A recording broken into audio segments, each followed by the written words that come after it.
Chris Oakman. Here.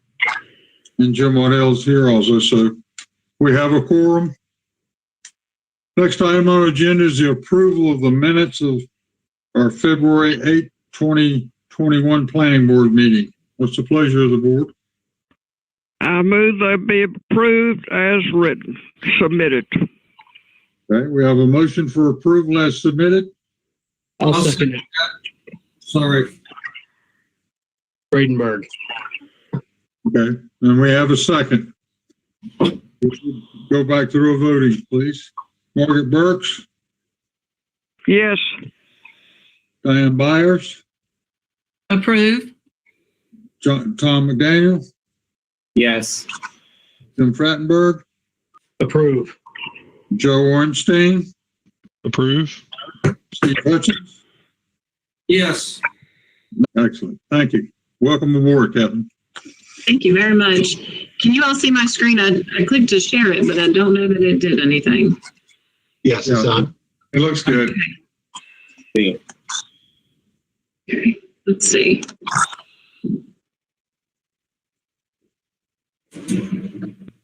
All right, everybody. Thank you for attending tonight. Is this the full screen? Okay, there we go. All right. Now we're off and running. Hey, everybody. My name is Catherine Garner. I'm the new Community Development Manager. I'm really excited to be here and a little nervous. So we'll just get through it together. But our first item on our agenda tonight is the final development plan review for 251 Greta's Way. The FDP reviews do not include public hearings, so the planning board can take action on the item tonight. The planning board may or may not open up the meeting to public comments. I'm sure this is old. It is at the corner of Greta's Way and Hampton Plaza. Acres is currently zoned limited industrial. It does have a special use district. Those. This matter. Matthias, you have anybody on the phone for this agenda?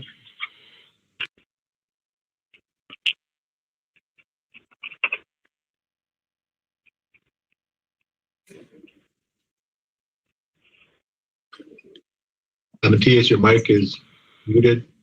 We'll assume not unless Matthias comes back to us. What's the pleasure of the board? Make a motion that we approve as submitted. We have a motion for approval as submitted from Tom, and who seconded it? Nathan. And Nathan. Okay, thank you. So we'll go through a roll call vote. Margaret Burks, Yes. Diane Byers, Approve. Tom McDaniel, Approve. Jim Frattenberg, Approve. Bill Warrenstein, Approve. Steve Hutchins, Approve. Nathan Meyer, Approve. Luann Davis, Approve. and Jim Waddell also approves, so it's unanimous. Thank you.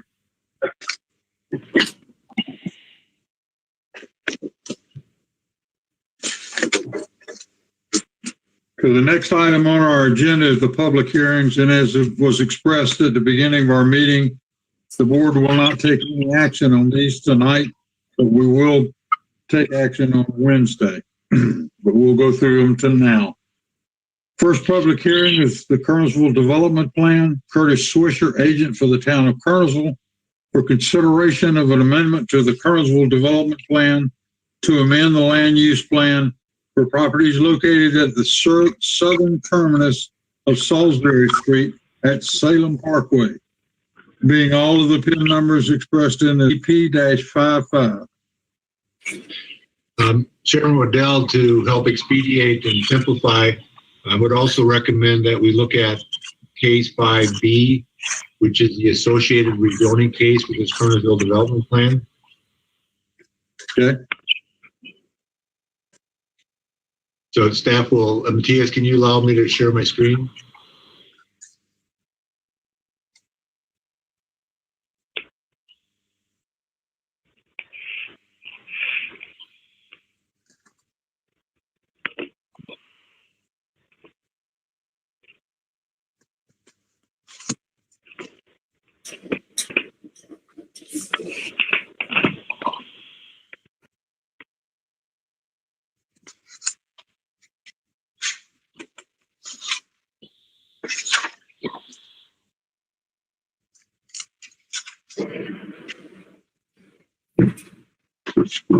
Okay, can everybody see my screen? Yes. Yes. So this is case Kernersville Development Plan 55. It's related to rezoning case 518A1. This area here highlighted in blue what is office and high density residential. The proposal is to amend it to mixed use. This is located just south of Business 40, or now Salem Parkway, at intersection of Salisbury and Lindsay Street. The purpose is rezoning case 518A1 proposes elderly apartment along Salisbury. The site currently sits in the land use plan designated as office. The site was rezoned in 1998 for office uses. Since that time, the office market in Kernersville has shifted to other areas in Kernersville. Staff has recommended not only the elderly apartment site land use designation change, but all the parcels around the intersection of Salisbury and Lindsay Street. That area currently has mixed uses of childcare, church, single family, multifamily, office, vacant. So when staff was looking at this rezoning case, we also looked at the land use plan, and we could tell this area is more of a mixed use area than just multifamily or office. To reflect the current mix of use presented in the staff report.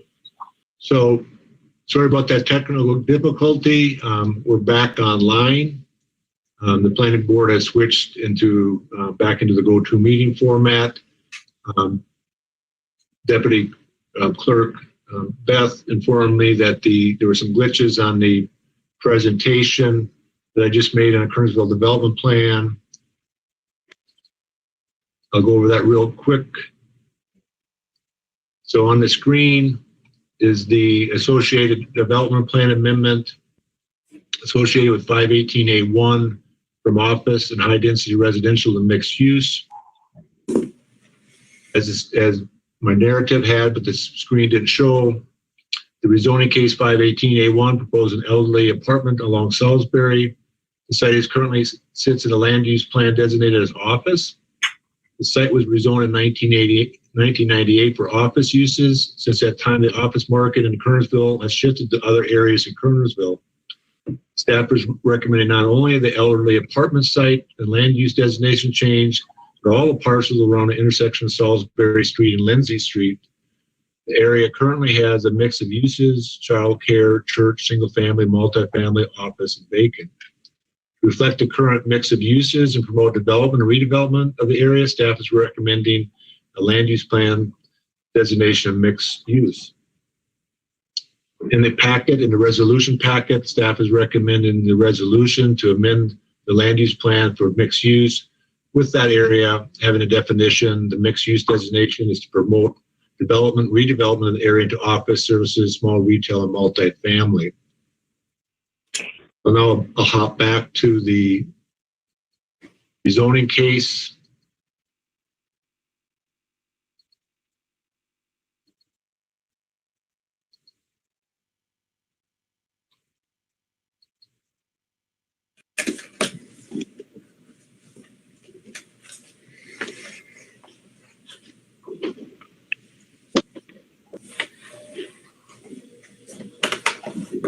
Regarding the rezoning as presented, staff is recommending motion of approval of the motion described earlier in the staff report, and also the site plan approval of the site plan and conditions as presented in the staff report.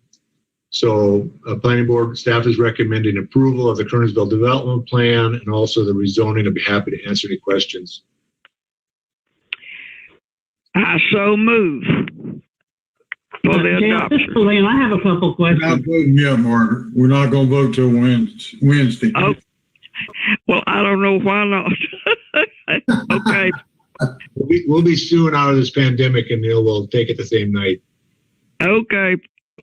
Okay, so we're back on the agenda now, Jeff? Yep. Luann, I think Luann had a question. Yes. So is there a minimum age that these units will be available to? Yes, there's a definition there's a specific definition. It's in the staff report. And basically, the definition has two parts. Definition comes from HUD. Basically, elderly and handicapped, 55 and older would qualify, and also 62 and older with some family members would qualify. So there's, in the staff report, there's specific definition from our UDO. We amended that a couple of years ago to meet the HUD standards if they're going to use the HUD grants and so forth. This project would be. Any other questions of staff? Yeah, real quick. Jeff, I think you said that they were not, the DOT was not recommending any road improvement on Salisbury Street. Is that correct? That's correct. Okay, so not a turn lane in or anything like that. Correct. It's so tight in there that with the intersections and so forth, it'd be very difficult to squeeze. Plus, being an elderly project, the traffic volume would be very low, and typically it would be off-peak periods because it's very busy there, in the morning and the evening. But of course, the elderly will typically not be traveling on the peak periods of AM and PM. Yeah, I know that we had to do a bunch of improvements recently on Pineview Drive to kind of slow people down. So, and I know Salisbury Street, is not, in fact, years ago, I actually rear-ended somebody turning into the daycare there. So, where you were driving too close.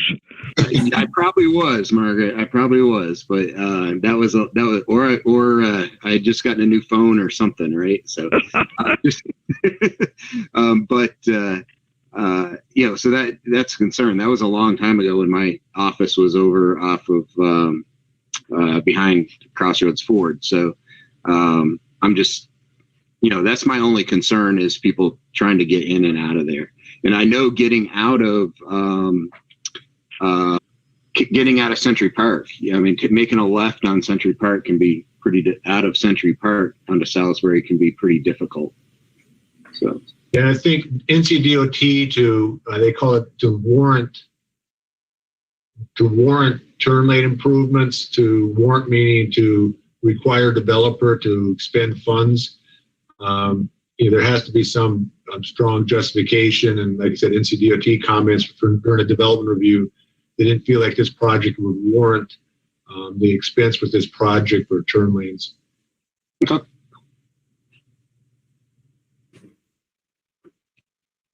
Okay, any other questions of staff? And Chairman Waddell, I'd like to ask Matthias, is one of the applicants on the phone?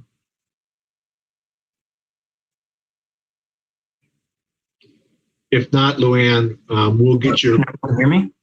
Yes. Chairman, we currently have on hold several people wishing to speak against agenda item K86. And we also, let's see. I believe we have consent for the owner.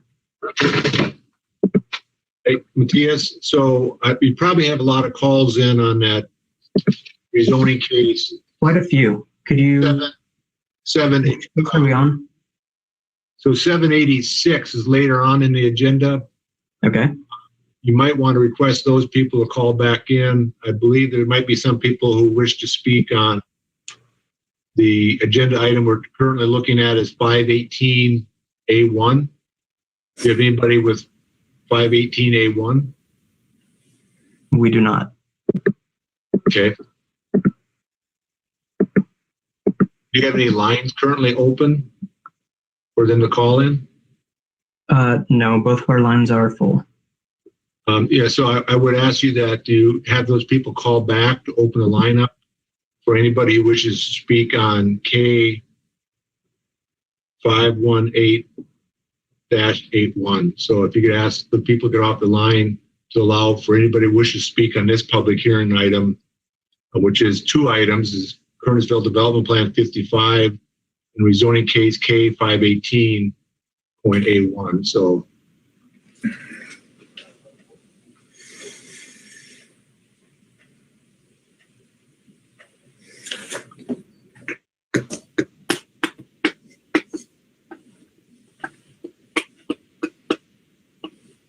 Also find out if they're speaking in favor of or in opposition to, please.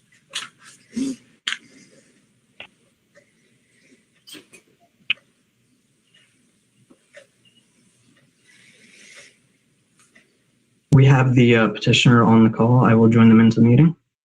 thank you, Matthias.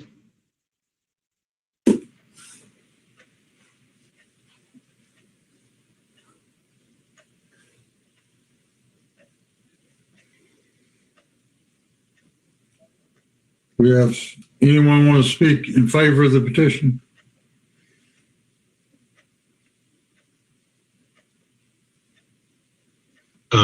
Steve, are you out there? Or one of the petitioners for 518?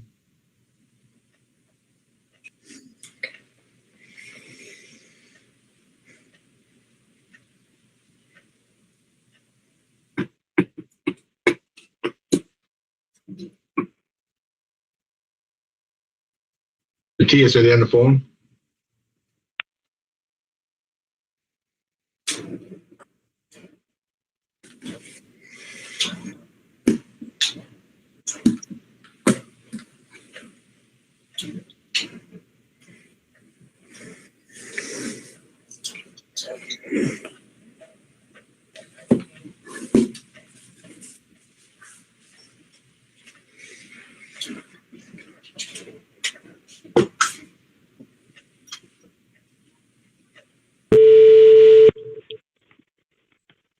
Hello? Yes, this is Steve. Yes, this is Steve Saranka, agent for the owner. If you go ahead and state your name and address for the record, please. My name is Steve Saranka. My address is 4210 Sweet Gum Crossing, North Charleston, South Carolina, 29420. Excellent, thank you. Go ahead. While we were having some of the technical missed, or if there are any questions that you would like me to address. Yes, I think one of our board members, Luann Davis, had a question for you. Okay. Yes, my question was, and I did find it in the staff report about the age requirement. And will there be anything as far as income considered with anyone wanting to rent one of these units?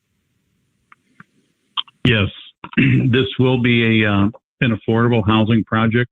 We're looking to be financed by the North Carolina Housing Finance Agency. It would be a tax credit project that will have an income restriction of no greater than 60% of the area median income. Thank you. And Steve, what is the age requirements or standards for that tax credit? Well, I believe Jeff had said that pretty clearly. It's a 55 over. We've submitted for approval for a senior apartment community, and pretty much, you know, we can rent to anybody over 55. If there is a family member that might be like a caregiver, you know, that's a possibility.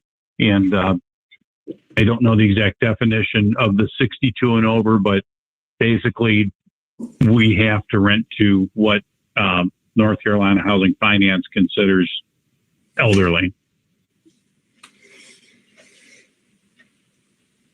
Okay. Any other questions from the board? Okay, thank you very much. Would you like me to stay on the line, or my call back in? I'll be watching. Just let me know. Appreciate it. Thank you very much. Thank you. Bye-bye. Do we have anyone who would speak in opposition to the petition? Matthias, anybody else online? We have several people online. Which agenda item is this? Case 518A1 and KDP 55. Okay. We have someone. I will be calling them now.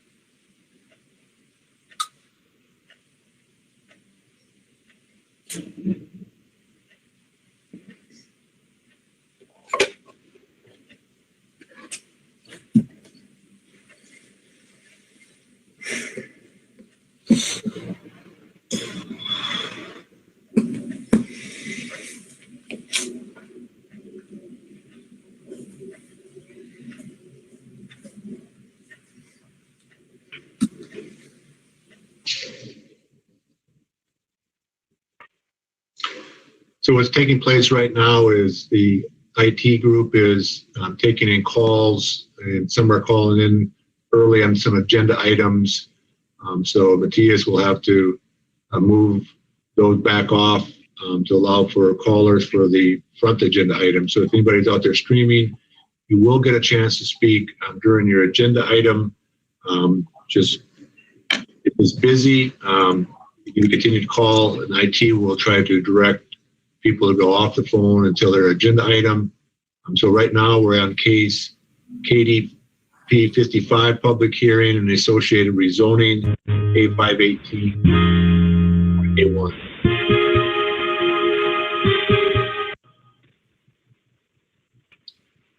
And Matthias, do you have any calls coming in for these cases?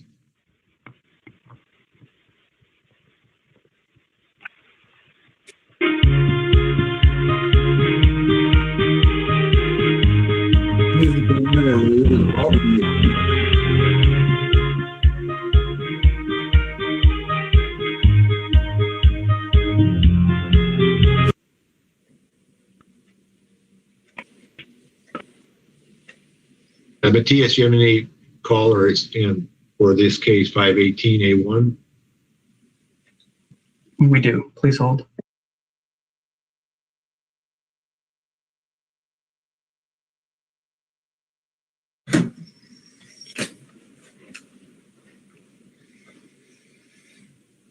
And apparently I accidentally muted that on hold music. Matthias gives us a yes or no. Jeff, could you please send me? Perfect. Thank you.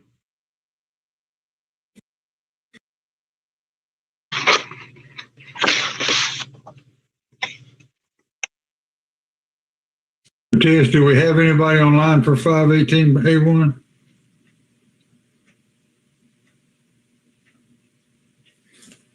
Okay, Chairman, we're currently having some issues with our phone line.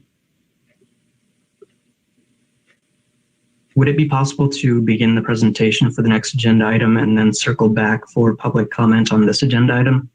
Well, we can also, we're going to leave the public hearing open until Wednesday so they can make their public comments either between now and then or on Wednesday. So, I mean, if we can't get in, we can provide them an opportunity to do that.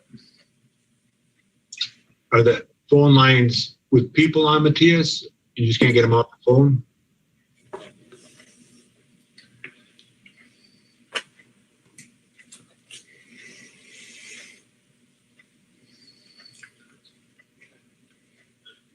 Can we do that, Jeff? Can we just move on and provide them an opportunity to do it on Wednesday since we're leaving the public hearing open? Yeah, I need to, let me speak to Matthias one more time here. I want to make sure the person who wants to speak, I want to find out if they're for or against.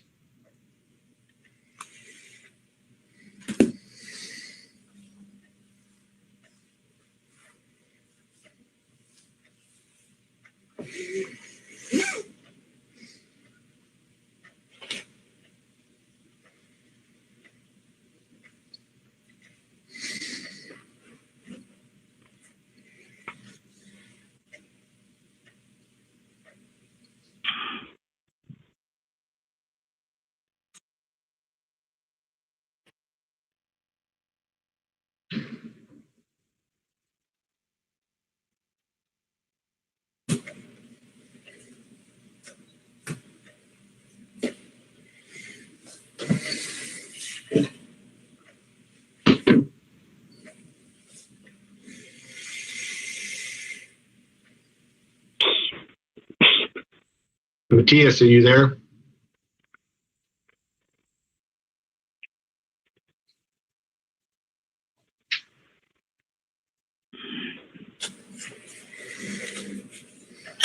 Hey, so I'm here with Matthias, and we only had one other person who called in about K518.A1, and we were going to call them back. I don't know, is that that same number? Maybe. We got a voicemail, so we're Planning Board. making sure that this isn't that person trying to call us back before we move on. Yes, is this right? It might be our caller. Perfect. We were just calling you. It is. And this will be our last speaker that we have in queue for 518. Very. I'm going to put you on hold, and then you'll be merged in the meeting.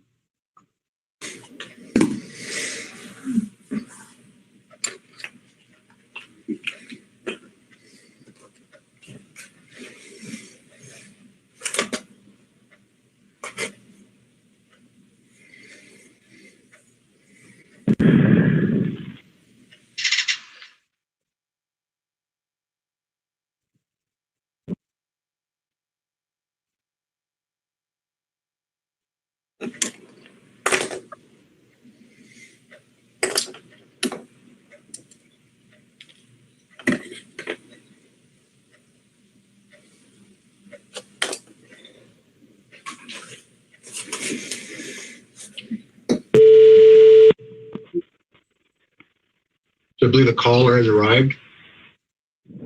I'm here. Could you state your name and address for the record, please? Yes, Raymond Krovic, 7030 Interlaken Drive, Kernersville, North Carolina. Okay, thank you. Are you in favor Thank of you. the petition or against the petition? I'm in favor. Okay, go ahead. Would you like to make a statement to the board? Yes, we obviously are in favor of this. We are J&R Ventures Incorporated, the owners of the property. We tried for about 2 years to get a facility, something similar to this that was for veterans though, instead of the elderly. We thought that was a very good project because of the hospital and all here and veterans needing help all over the country. As we feel like this is a good project for the area to have elderlies taken care of. They need areas where they can be looked after with special care. We hope that this will go through. We think it'll be an asset to our community. We think it is good for our community.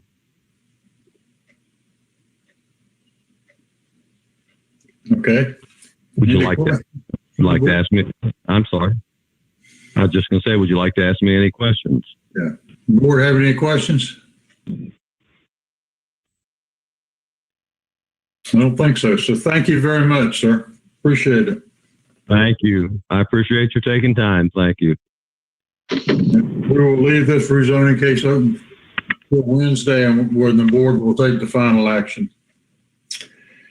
Next item on our agenda is the Kernersville Development Plan. Curtis Swisher, agent for the town of Kernersville, for consideration of an amendment to the Kernersville Development Plan to amend the land use plan for the properties located at 1020 North Main Street, being all of the PIN numbers outlined in the staff report regarding the maximum size of retail and 6886-99-4736, changing the land use designation from low density residential to commercial neighborhood in conjunction with K-784. This is zoning docket KDP-56.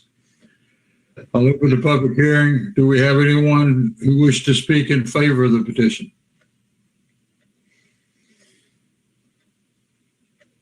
Matthias, anybody online? 518-1A.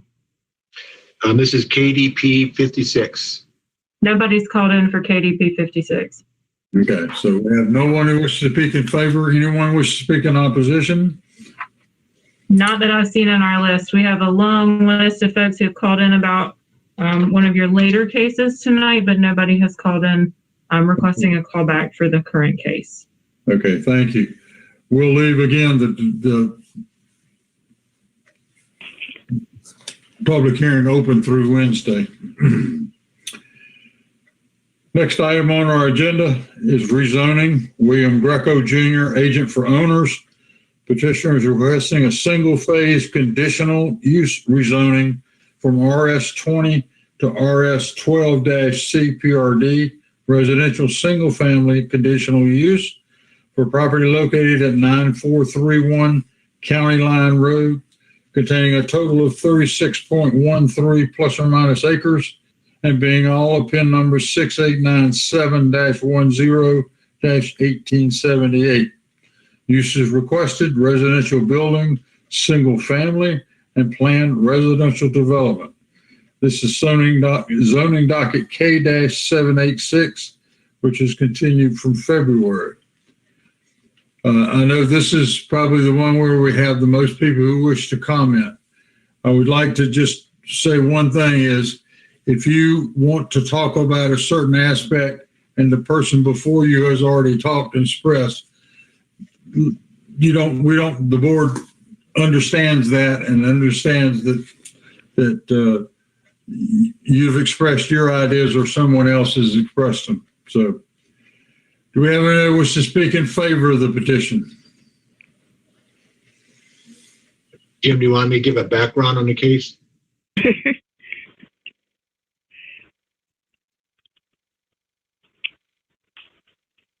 Jim? I'm sorry? You want staff to give any background on the recommendation? Yeah, go ahead. Okay. Let me share my screen.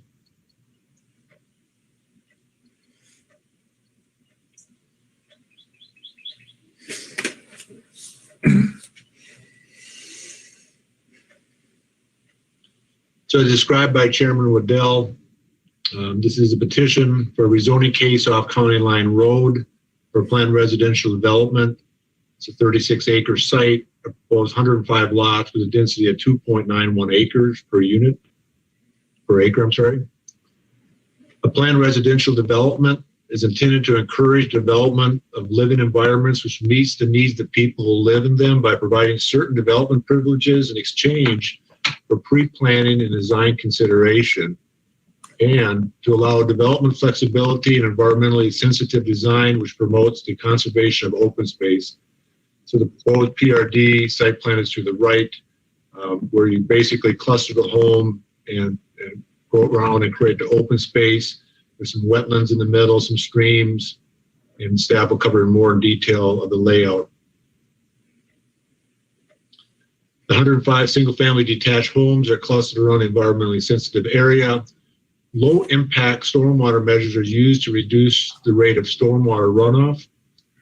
A homeowner association will maintain the common areas and amenities, which include a tot lot play area, community garden, dog park, gathering area, and primitive hiking and mountain bike trails in the open areas.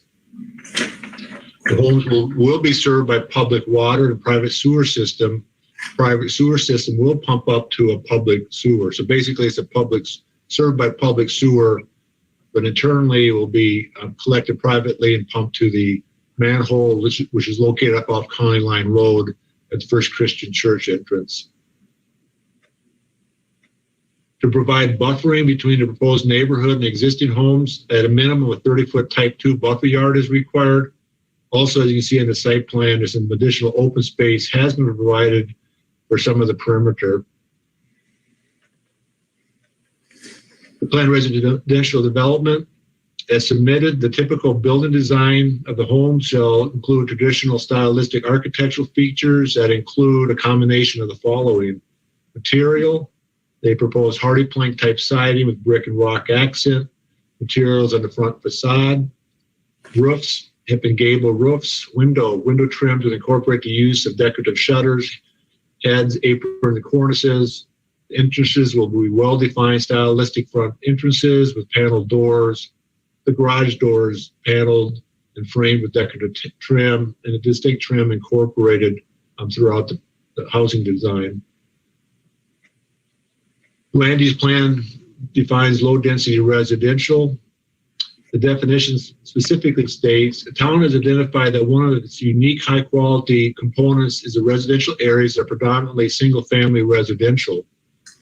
The larger the single-family designated area, the greater supply of available land, which assists in supporting a greater price range of single-family homes. The low-density family residential has been the primary land use in Kernersville. However, rising housing costs and smaller household size is causing a greater demand for higher density residential. Low density residential specifically says shall have a density of 0.3 units per acre unless the area has a lower density than 0.2 units per acre, then that shall be considered. When we look at the area, the surrounding area has a mix of residential types and densities, ranging from single-family residential to manufactured housing to multifamily. The adjacent single-family residential was constructed prior to the public sewer being available. Thus, the property adjacent is zone RS20 and has a density of greater than 2 units per acre. The proposed RS12 zoning and other higher density zoning districts are used for areas with sewer.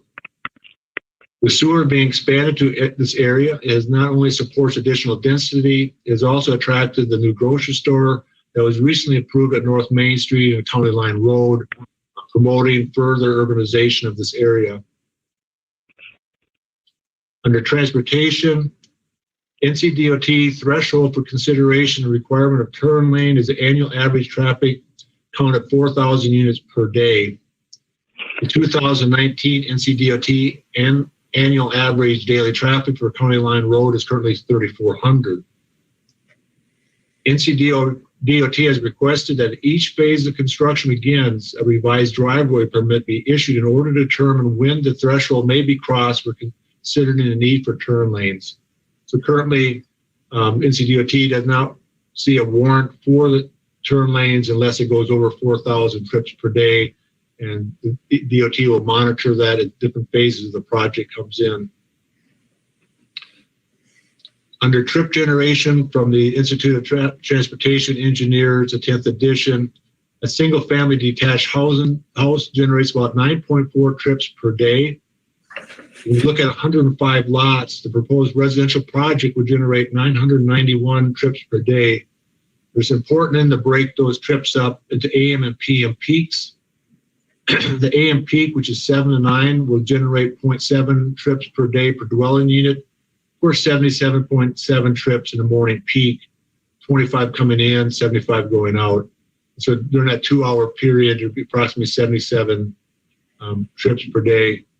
This 105 units is similar to Branchwood. I believe Branchwood, like the neighborhood I live in, has about 110 homes. And you see a similar AM and peak. This conference will now be recorded. The PM peak is from 4 to 6 will generate 0.9 trips per day per dwelling unit.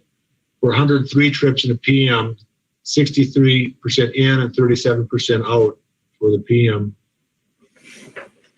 Also on transportation, the earlier subdivision case, Chelsea Place neighborhood has expressed concerns about cut-through traffic for traffic heading north on Macy Grove Road, turning into Chelsea Place neighborhood to get to County Line Road. So to the right, you'll see a photo.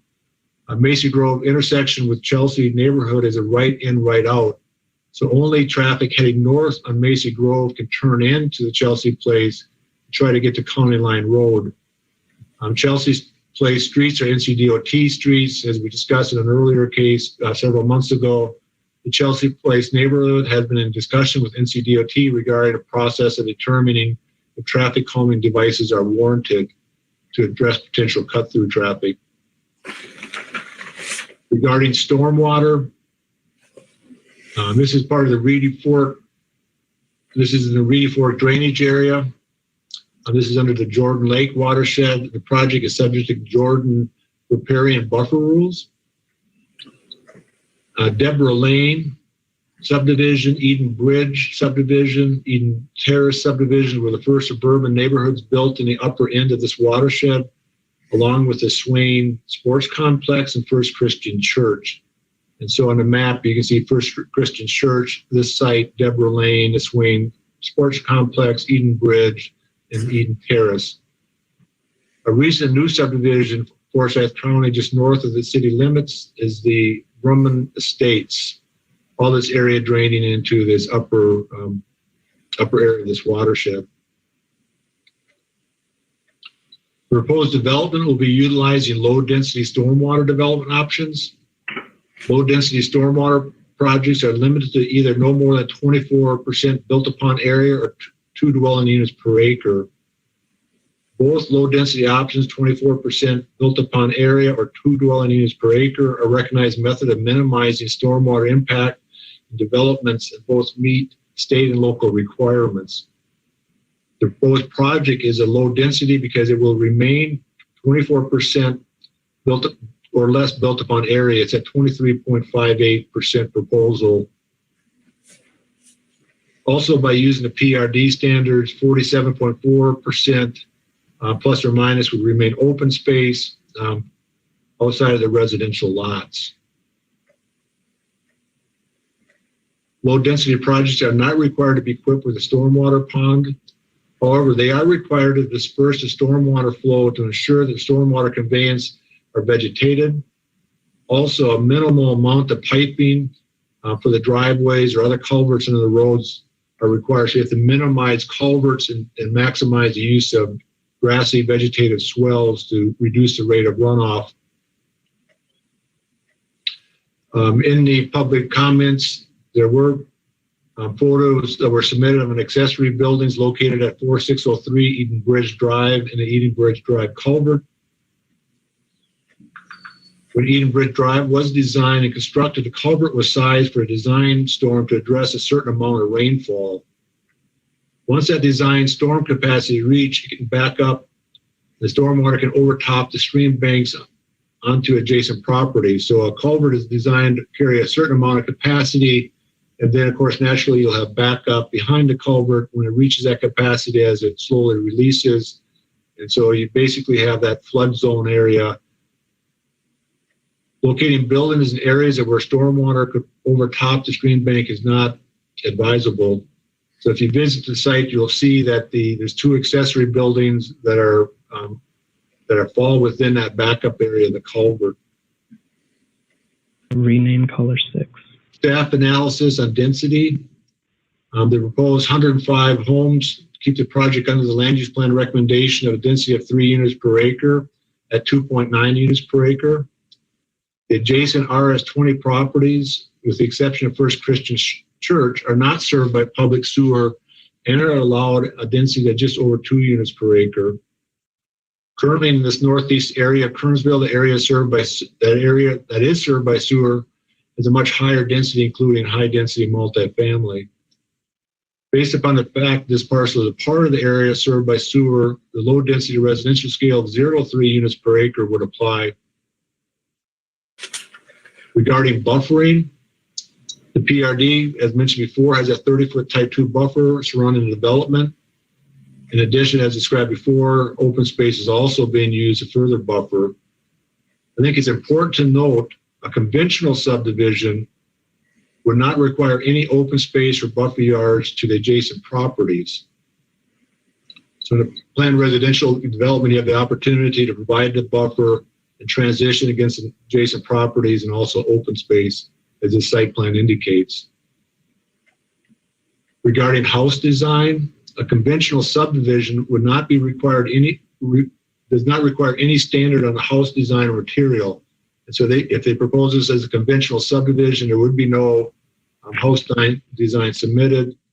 The PRD would have a rezoning condition requiring what was submitted to be fall, which includes traditional stylistic architectural features as described with hardy plank siding with brick and rock trim materials.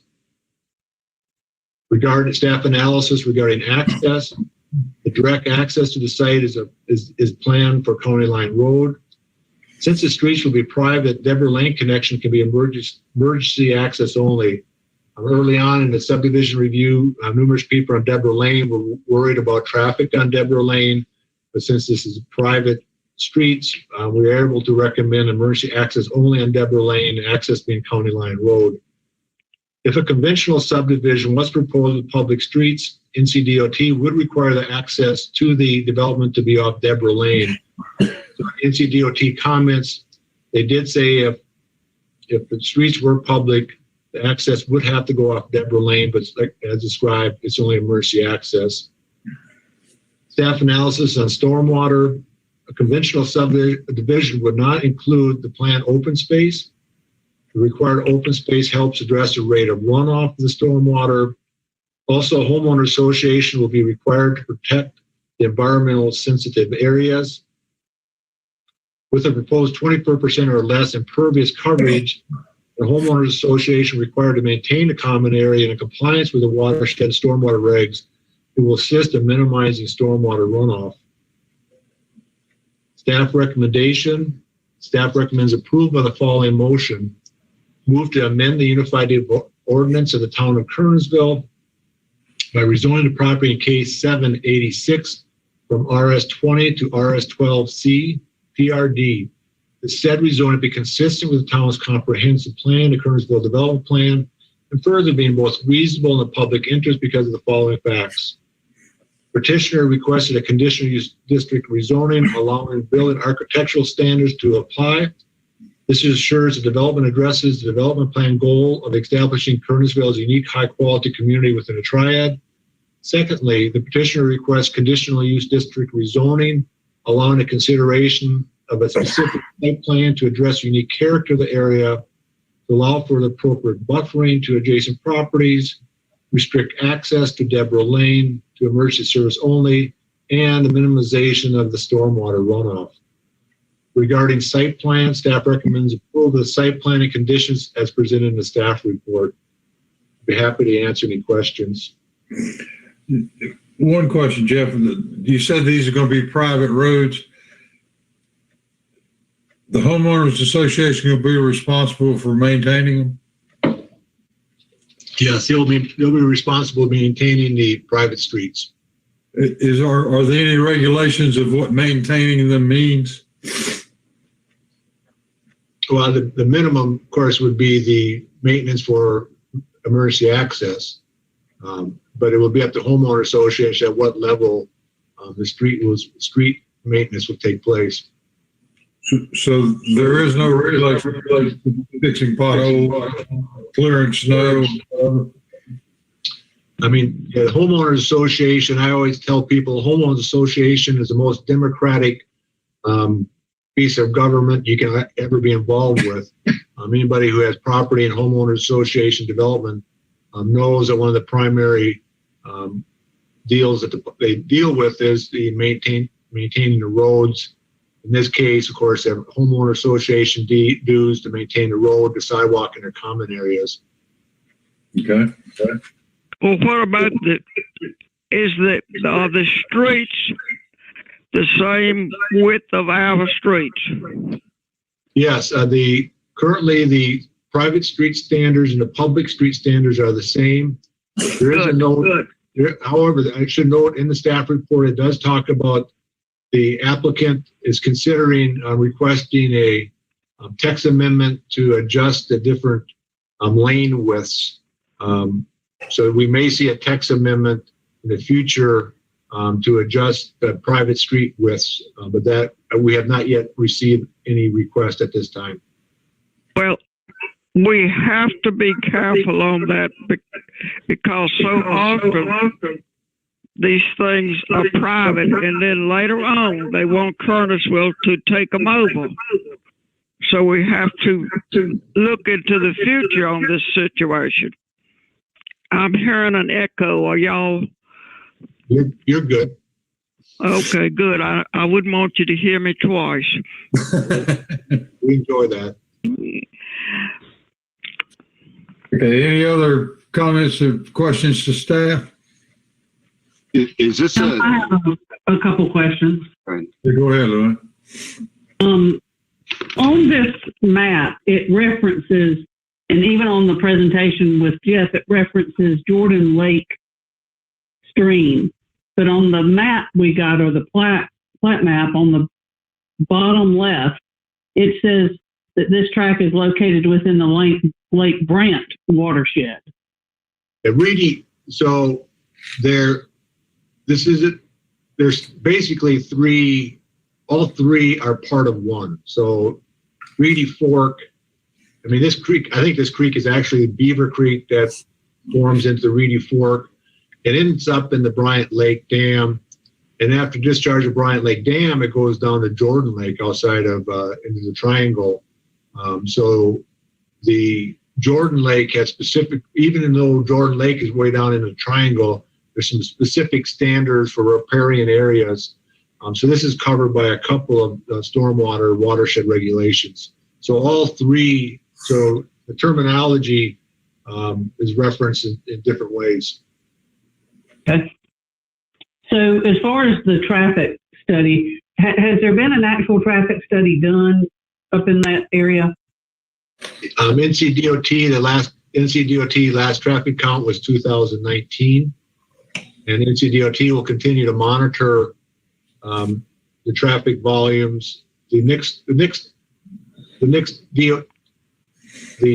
DOT should be coming out with a 2021 traffic counts probably within the next year or so, and they'll look at the 2021 counts to determine if turn lanes would be warranted.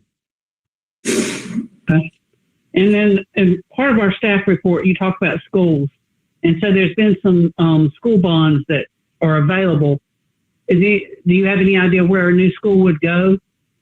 Currently, the school, our discussions and our population estimates show the greatest need on the southern part of Kernersville, south of I-40. So in the future, you're going to probably see a new middle school, elementary school on the south side of Kernersville. The north side of Kernersville, this is probably one of the last areas that we can push up to sewer for now. And so when you don't have sewer, you typically don't have as much residential growth, and when you do, it's not as dense. And so I believe Piney Grove Elementary and Kernersville Middle School has plenty of capacity. Your high school options, I believe, are Walkertown and East Forsyth. So the north part of the county is situated a lot better for school capacities. So do you consider this property that, did you say it does have sewer up in that area or no? I know you talked about a pump or whatever. This will be served by public sewer. But there's not public sewer in this neighborhood, right? But there's a manhole up on County Line Road. This subdivision will collect their sewer internally on private lines and then pump it up to the public sewer. And so the sewer will be treated at the public treatment plant. So it's a combination private-public. So they'll collect on a private system and pump up to the public system, and then that will be treated at the public sector. So they'll pay water bill. They'll pay if you're on a sewer, like right now, your sewer bill is determined by your water consumption, and so this is private water lines, and so City County Utility Commission will look at your water consumption on your public water line and send you a sewer bill for the treatment. Because most of the cost on sewer is the treatment of it. So they'll have a public water bill and a public sewer bill. But there's going to be some sort of station or some sort of pump station on this particular property, and where, do you know where? It's on the site plan over by right off Deborah Lane. There's a little gravel road that serves it. So it'll pump all the way from Deborah Lane up to Main Street through through this whole site plan and through First Christian's property and up to Main Street. It's on the County Line Road. You know, the back entrance of First Christian Church. The back entrance of First Christian Church. There's a manhole, and so they'll pump their line will pump up through their site across First Christian into that manhole at the entrance, First Christian entrance on County Line Road. I'm just not familiar with that type of system and the cost involved, or like what type of failure rate do you have on something like that? Does it end up putting sewage all over the place? I'm just not familiar with that type of system. Yeah, we just, you may recall about 12 months ago, we approved a very similar PRD just south of Lowe's Home Improvement off Harmon Creek Lane, I believe. There was a cluster development we approved, had identical to that. It's private streets with a private sewer with a pump. So we just approved one about a year ago. It's not unusual to see that combination when you get on the edge of the sewer service area. You'll see that. So over the years, we don't see a lot of it, but like I said, about 12 months ago, the planning board, the Board of Aldermen approved one-off PRD almost similar to this using the pump station. Okay. Last thing, and this is technical, and this is just curiosity. I have seen it in several of our reports about having 1,200 feet, that cul-de-sacs are not longer than 1,200 feet. What does that all have to reference back to? Fire? No, you're trying to encourage a layout of more block systems. So it's more of a trying to encourage a street network versus long dead-ended streets. So you're in the subdivision regs, you're just trying to encourage more of a block system, and that's one way you can do that, unless topography doesn't allow it and so forth. So you might see it longer at that time. But 1,200 linear feet is nearly a quarter mile. It's close to a little under a quarter mile. Okay, thank you. Jeff, just kind of riding off what Luann was asking. So the homeowners association would be responsible for the sewer from the development to the manhole? Correct. Okay. I have a question. Sure, go ahead. When you look at this property on Google Maps, it's showing a wetland in that area. Is there a wetland in that area, and how big is it? Yes, if you look on your site plan, you'll see wetlands actually identified. So you'll see that on the site plan there's blue, and you'll see several wetlands. So on the Google map, if you saw identification of one, there's actually several wetlands have been identified, and that's reflected in the blue on that color site plan. That also helps the rate of runoff. So those northern lots will actually kind of percolate through those wetlands, further reducing the rate of runoff. So that's one of the advantages of wetlands, to help reduce the rate of runoff.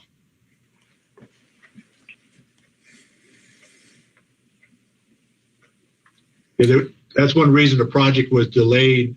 We started looking at this project several months ago, and we wanted to make sure the stream and wetlands were delineated, because we know it was going to be important when we looked at the stormwater aspect. So the wetlands have been shown on that site plan.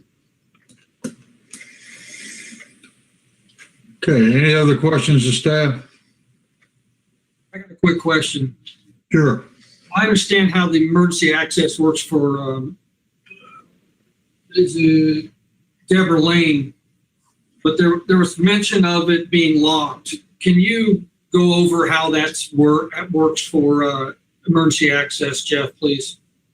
Yeah, they have a Knox box on it, and so the emergency service has access to that Knox box to open that gate up if they have to.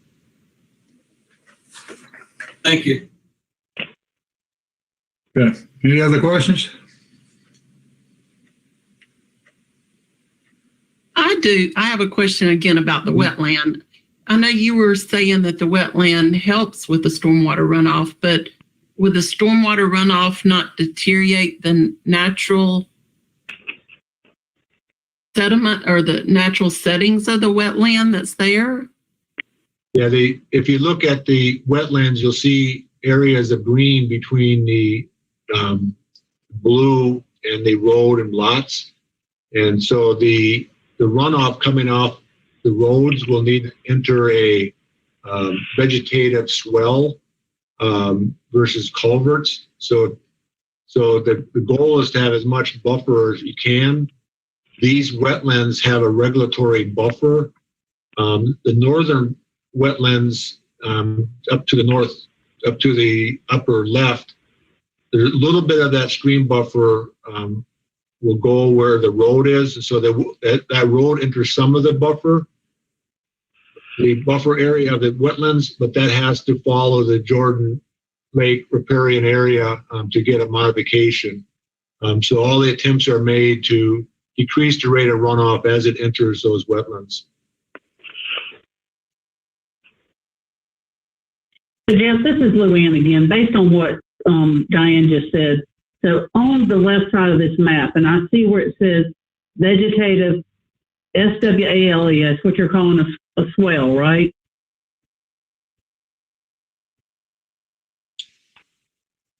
I would have to look at what you're looking at. Is that like a pipe coming under the road and then it goes into vegetation? What does that mean, really? Yeah, so after let me pull my site plan. I'm looking at one electronically. It's just above lot number 60, showing on that site plan.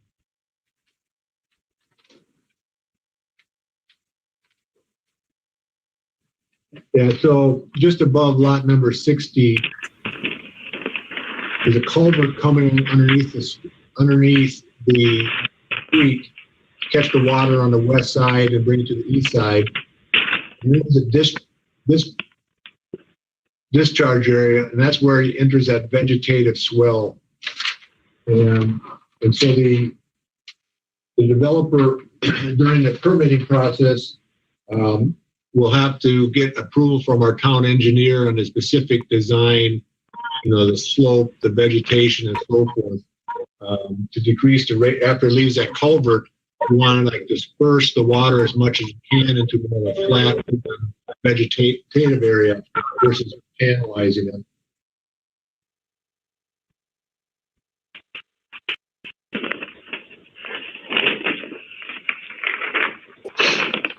Any other questions of staff? So one more thing on the right-hand side, you've got this culvert coming out, or a pipe that's going to be 6 feet and 8 inches in diameter.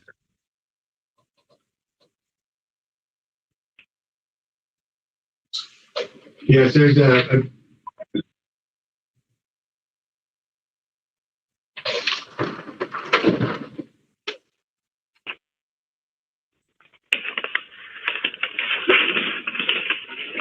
I would have to let the applicant speak to that. I believe there's a existing pipe. I believe there's an existing pipe there now that comes across their property and adjacent property. And so it looks like they're recommending a replacement with that size piping. And so the goal of the stormwater design, before it hits that pipe, that's your discharge point. Before it hits that point, you will want to decrease the rate of runoff as much as possible through the stormwater swells and the open space, the wetlands, and so forth. But that's where it discharges off the site heading east.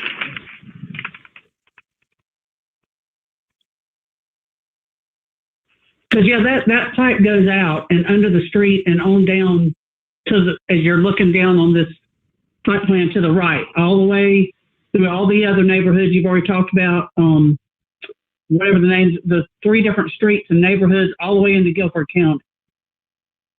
And that's where you see those pictures of all that flooding, which I realize that someone put accessory buildings probably sitting in a flood zone at this point, but I don't know. I just wonder what that's going to do way down the road. Yeah, and one of the culvert replacement, my guess is the culvert, if a culvert's undersized, you certainly want to replace it. And most likely that culvert it needs to be replaced in the proper size. You remember Deborah Lane was probably the first subdivision in this upper watershed. And, back in the, let's say, 50s or 60s when it was developed, there was not a lot of calculation done for culverts anticipating future runoff. But the This culvert here would have been designed by an engineer to handle the capacity and changes taking place above. Luann, it says 80 inches diameter culvert on the map. The 8-inch diameter is the sewer line. Say that again. So what is 80 Very inches north diameter? where you see the pipe coming across the map on the very right. Yes, sir. Right above it in that box, it says 80 inches diameter. That's a huge pipe. Roughly six. It's a roughly 6.5. Yeah, it's 6.5. You can walk through it. Right. Yeah. I guess I'm thinking that's pretty big. That's a lot of water coming through there. Yeah, 'Cause right now it's a very tiny little stream running through there. but you got to remember they have to calculate all the anticipated development above there, above stream, at County Line Road and North Main Street. You have a proposed commercial development that was approved by the Planning Board, the Board of Aldermen, probably about 10 years ago. So it has to anticipate that flow. It has to anticipate First Christian Church building out. It has to anticipate other residential developments, adding homes or accessory buildings. And so, it is what it is. That design of that culvert is not just based upon this subdivision, but all the developments above stream. Okay. Thank you. Okay, any other questions of staff? I have a question. This is Diane. So if you leave this as RS20, how many lots can they get on that property? I believe in the staff report, let me pull my staff report.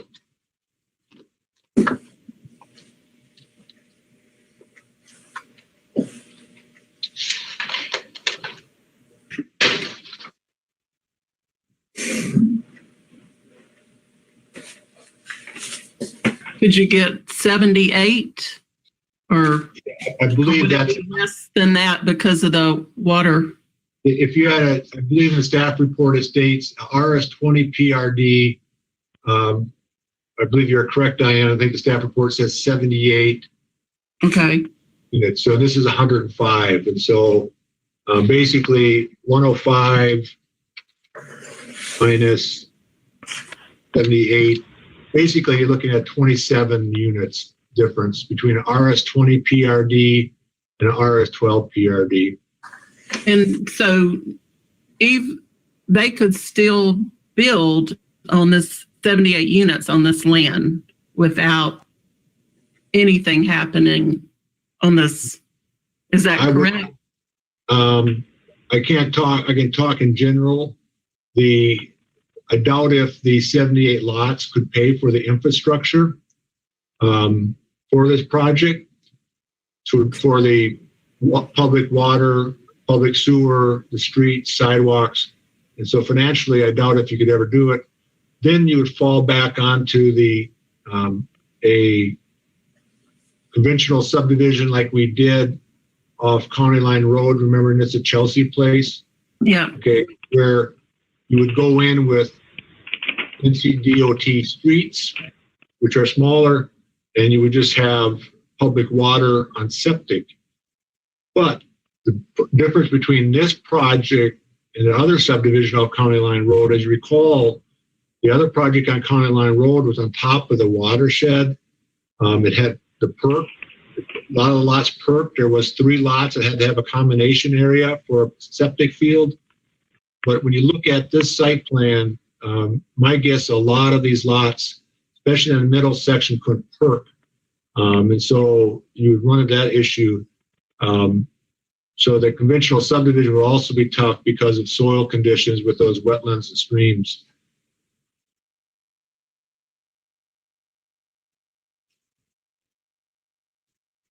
Other questions from staff? Is there? I'll declare the public hearing open. Do we have anybody wish to speak in favor of the petition? Matthias, you have anybody online? Chairman Odell, Yes. currently have one person wishing to speak for, and that is the petitioner, Bill Greco. Okay. He is now on the line. Good evening, Bill Greco with Land Solutions, speaking on behalf of the applicant and the landowners this evening. Okay, Mr. Greco, would you state your name and address for the record, please? Bill Greco, our office is located at 200 South Regional Road in Greensboro, North Carolina. Okay, thank you. Yes, sir. Appreciate staff's hard work in preparing the report and all the associated appendixes and data, and a reminder to all that this was a continuance. When we originally submitted this project, a couple of things came to light which triggered some additional study and some other activities, one of which the wetlands on this site, they're not published in any of our typical resource manuals and guides, if you will, but we did have some idea that there may be some out there. So that was one of the big pieces for us, was to get the wetlands figured out. An additional piece that triggered the delay and the continuance was working closely with staff and with the town engineer, Chris Jensen, to really dig deeper into detail than what you would normally see on a rezoning of this type. And the third factor that came into play into our delay was our interaction with neighbors and adjacent property owners and folks that were, just in that general vicinity. We conducted some additional community outreach on our own and tried to just see what folks had any issues, if they had any questions or concerns or things of that nature. And where all that leads us to is where we are tonight. Certainly with the UDO, this project is in compliance with what the plan calls for in this area. We are not requesting any additional density, nothing extra. We're not looking for any waivers or density bonus or variance or anything of that nature. The UDO calls for 1 to 3 units per acre on this particular property, and we are requesting 2.9 units per acre, which is well in line. If you look into the appendix attached to the staff report, I do believe all of our findings support the rezoning and the plan that has been presented. I do think it's important to note that the PRD, where it gives us, I'll use the phrase a little more meat on the bone, if you will, versus some other districts that we could have requested. It does bring things into play like the required open space, which is one of the neighbors' concerns, buffers, which was a neighbor concern, architectural standards, which was a neighbor concern. So that PRD zoning does give these folks, the surrounding property owners and indeed the future homeowners within this project, the PRD puts meat on the bone when you start talking about all those topics. The access to Deborah Lane, that's another piece of the puzzle that, after talking and working with staff and neighbors, making that private, we're doing all we can to take input from our surrounding property owners and to incorporate that into a plan that meets all the standards and all the requirements, and we think we have done that. Just to touch real quick on a couple of questions and comments that the planning board members have expressed. When I say we've gone a little above and beyond on the details on this one, the 80-inch culvert is a good example of that. Downstream of this project, as Mr. Heartland explained, in the 50s, they weren't real forward thinking on culvert design and size and so forth and so on. So we've taken a look at that, and we think that, we'd like to try to work with our neighbors and and see if we can, work together to replace the culvert that we know is probably too small in the end and doesn't really look forward into the future. So we're trying to have a little more vision with what we're doing here, a little more protection. The wetland and the low density design, we had some discussion about the swales and how those work. The difference is with these wetlands, what we're doing is, by code and by ordinance, you have the least amount of culvert possible on site. And when you release that water out of the end of the culverts out of the stormwater network, that water travels through vegetated areas. At a minimum, it's got to go 55 feet through grass, vegetation, woods, whatever is between it and the wetland. So that's a natural filtering process, and it slows everything down. It lets everything have a little time to settle out.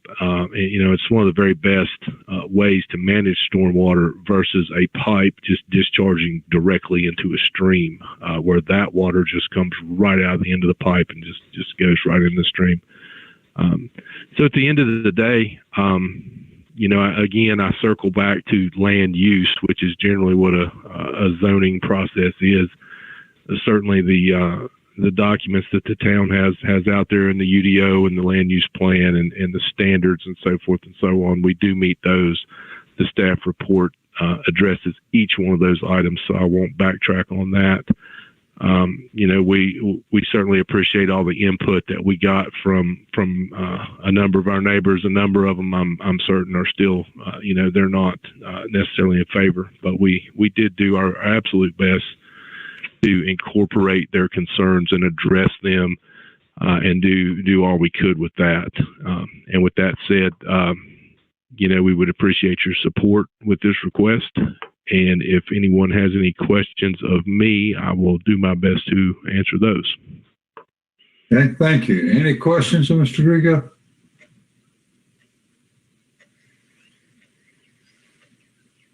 Okay, thank you very much, sir. Thank you, sir. Anyone else do we have anyone else wish to speak in favor of the petition? Chairman O'Dell. I think it does not. Chairman O'Dell. Okay. We have no other callers wishing to speak in favor of this petition. Okay, thank you. Then I'll open the floor for people who are against the petition.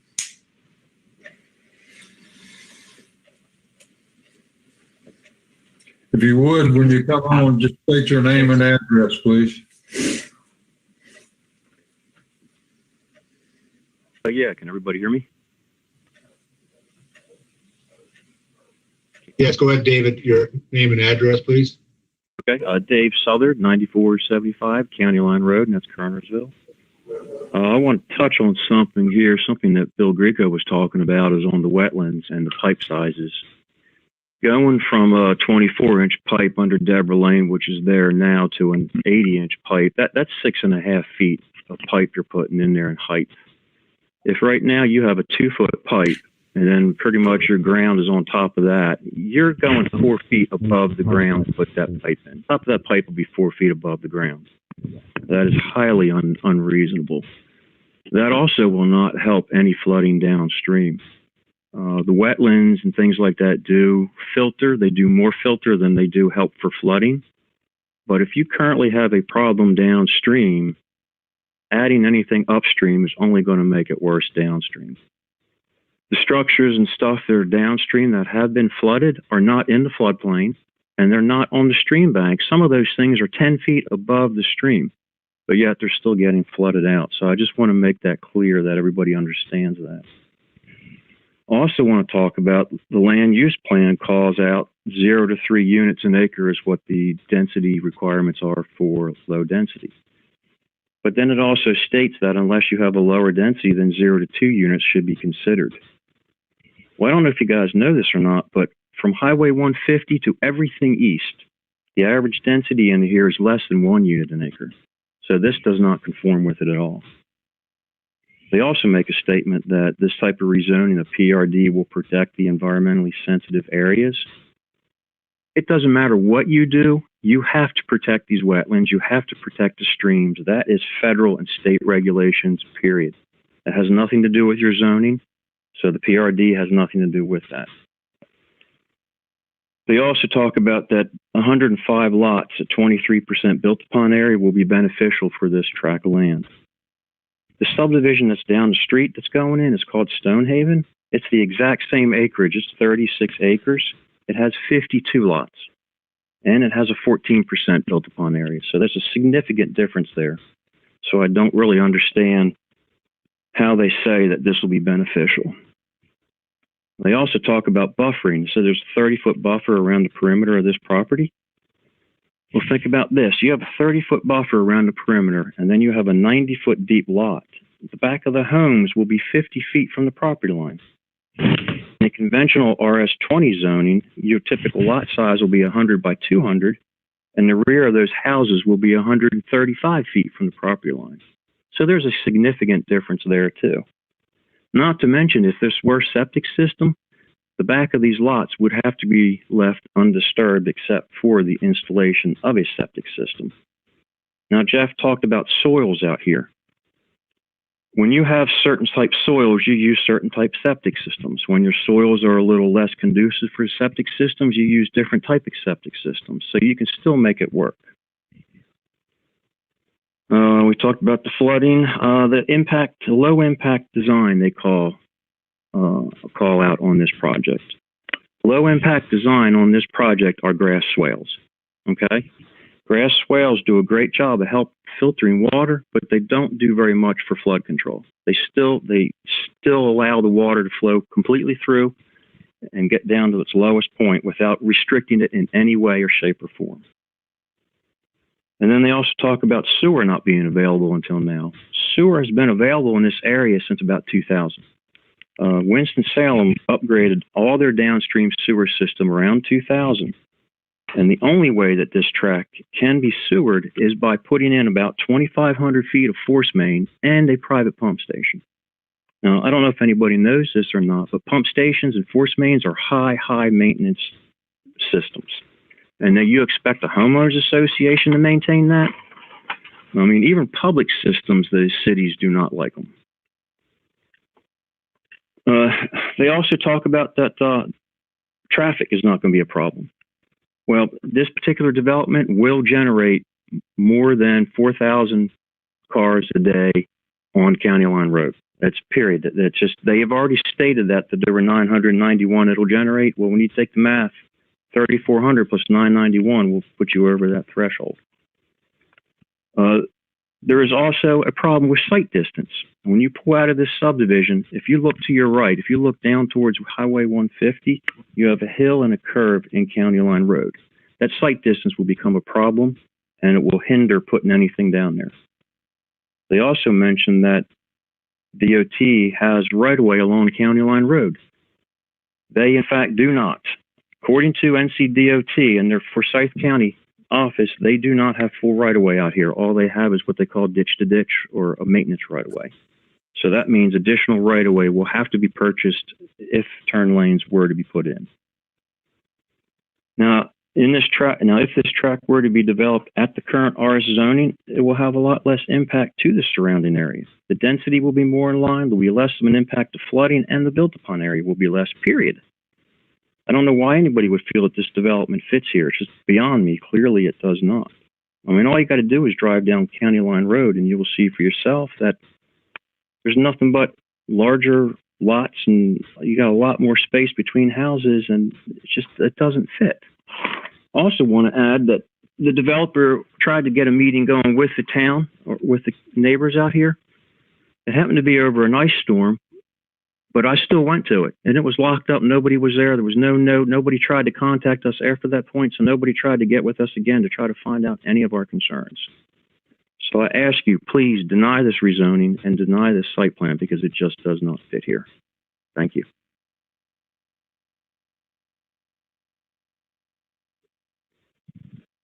Any questions from staff?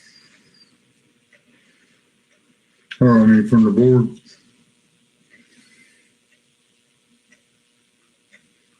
Okay, thank you very much, sir. Thank you. Anyone else wish to speak in opposition to the petition? Yes, sir. Up next, we have David Hatch. If you would state your name and address for the record. Yeah, my name is David Hatch. I'm at 9487 County Line Road.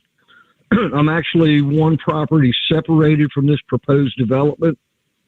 One of the first points that I'd like to make, it kind of irritated me a little bit to say there was some kind of community outreach. I've got to say, like I said, I am one lot separated and nobody has contacted me or made an attempt. I'm retired. I'm home every day. My phone stays on, so it's not like I'm hard to get hold of. I've got some notes here in front of me, but the gentleman in front of me, Mr. Southard, he's apparently well prepared for this.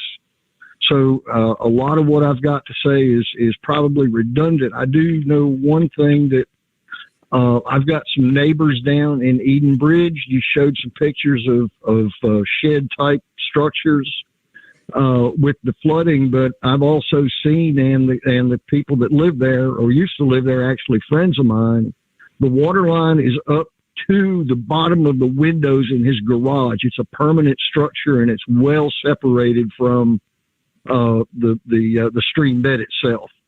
One of my concerns about that is, I value my neighbors, and anything that's added in there is going to add runoff. And downstream is already maxed out. I don't know. I mean, you can mitigate all you want, but water is water, and it's going to go downhill. You're adding built-upon area, which is going to increase flow. It can't not. Another point is, I've got to repeat a lot of concerns that I've heard. The forced main sewer, the way they've got to run that, and how much they've got to run and maintain is just, forced mains are scary. It blows up. It's in my backyard. That forced main it runs. I'm adjacent to the church property too, so the right of way for their sewer is like 8 or 10 feet away from my back property line. I'm really concerned about that. And then the other one is, and this is repeat of, but I'm sure I speak for a lot of the neighbors here. It's just the density of that many houses in that small area. I'd invite every one of you guys to drive up and down Cannon Line Road. Take your time and look. There is nothing anywhere near that property that comes close to that kind of density, and it doesn't fit this area. I'm going to close with also noting it's, the only one that's speaking for this is the actual developer. And, you guys got the petition. I signed it. A bunch of people signed it. Nobody around here likes this or wants it. I would welcome, new neighbors, but the density like that it just doesn't fit this area. That's a downtown type of environment. It's not a rural type environment. And it's not why I moved to Kernersville. Okay, any questions for Mr. Hatch? Thank you very much, Mr. Hatch. All right, thank you guys. I really do, and I really do hope you guys really look at this. Okay, thank you. All right, thank you. Speak in opposition.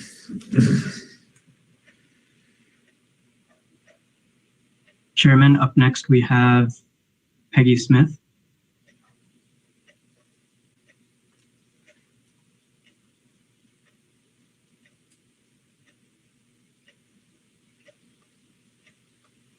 Yes, Peggy. I'm Peggy Smith. I live at 1290 Deborah Lane. I'm the last house on Deborah Lane. I'm very concerned about the wetland and the creek on the property. I also have a creek on my property coming from said property. I have lived here 47 years, and over the years, the creek has come out of the banks, flooded my lower yard and part of my property. Also, the creek has eroded away from the natural agent to where I'm afraid to even mow next to the creek. The pressure of the water coming from the culvert that's under Deborah Lane has caused has caused the erosion.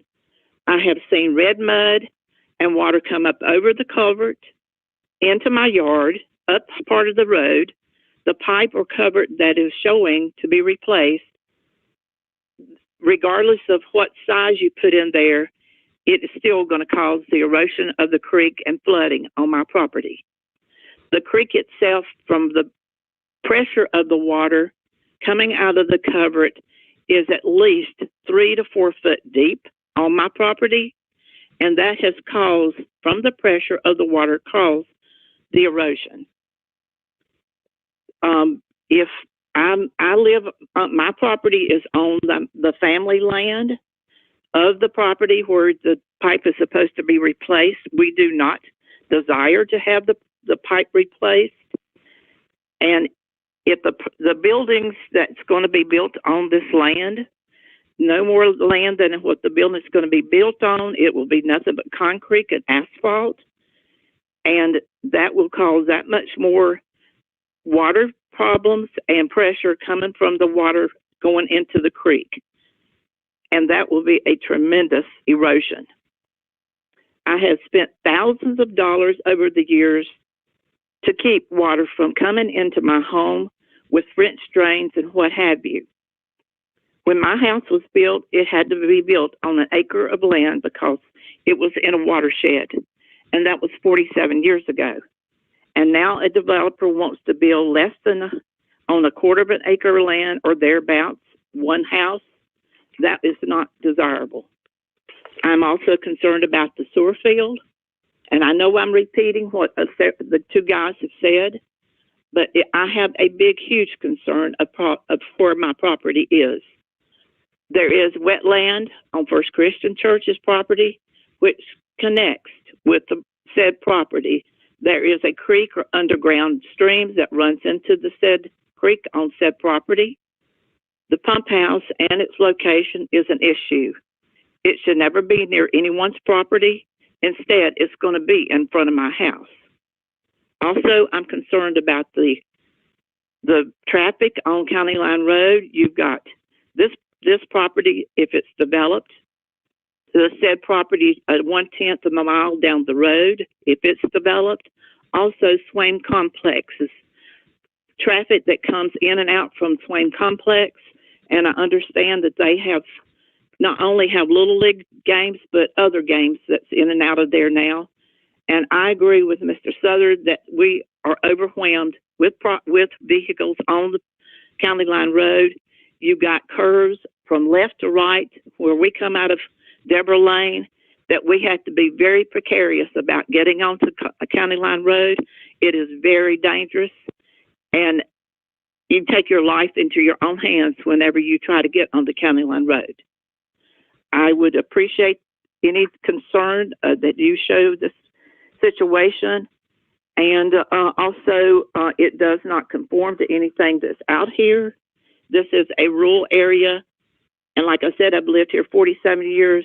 I like my countryside that I live in. And like I said, I live on property that belonged to my family many, many years ago.